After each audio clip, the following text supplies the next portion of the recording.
This is the mystery object, and as the name suggests, we don't really know anything about it. At first glance, this object seems like it's quite a simple construction, so 3 parts that make up the whole. But when you look closer, you can see that even in each part, it's quite a technical design. At the top, we have the small dome section with garnets around the outside, all individually cut and set. And then they've reused this Roman glass at the very top of this black, white and blue checkerboard design. As we come down the length of the object, we have this section which again has square cut garnets inlaid into it. It's quite a heavy section, so we're not quite sure if there's something inside or there's a lead core. And at the bottom we have this round section. It's actually, as you can see from the side, it's completely hollow. It's decorated with several panels. They're made separately and then they're inlaid into this base part. They're all friction fit as well, so they're made outside and then the cells are made so they'll perfectly fit into this bottom section. So this object contains about 60 cloisonne garnets, and they're very difficult to create. You would have had to cut the garnet to fit the cell perfectly, probably done with lots of grinding, but it would have taken quite a lot of time. Garnets don't have a natural luster, so the way that the Anglo Saxons got around that is that they've put a very delicate gold foil behind the garnets to add the sparkle, to reflect the light through.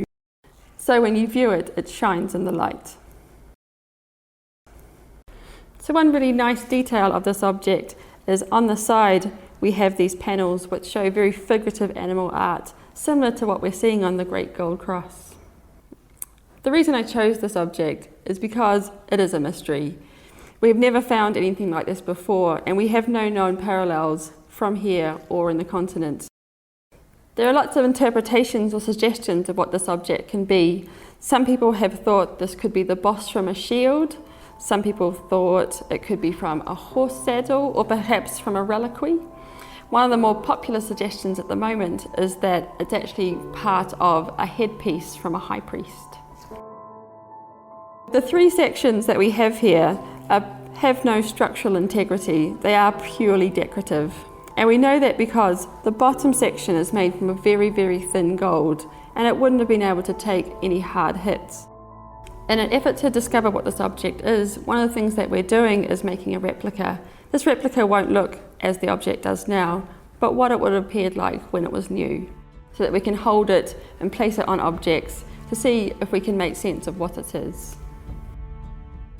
I personally really like this object, simply because it shows us how much there is to still learn about the Hoard, and also how much there's to learn about the Anglo Saxon world and the variety of objects they clearly had.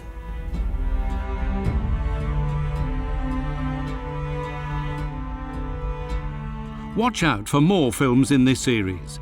In September, a special issue of History West Midlands explores the fascinating story of Anglo Saxon Mercia and the Hoard. Subscribe now and register for our free newsletter. In October, a new permanent gallery opens at Birmingham Museum and Art Gallery. The Staffordshire Hoard is owned jointly by Birmingham City Council and Stoke-on-Trent City Council.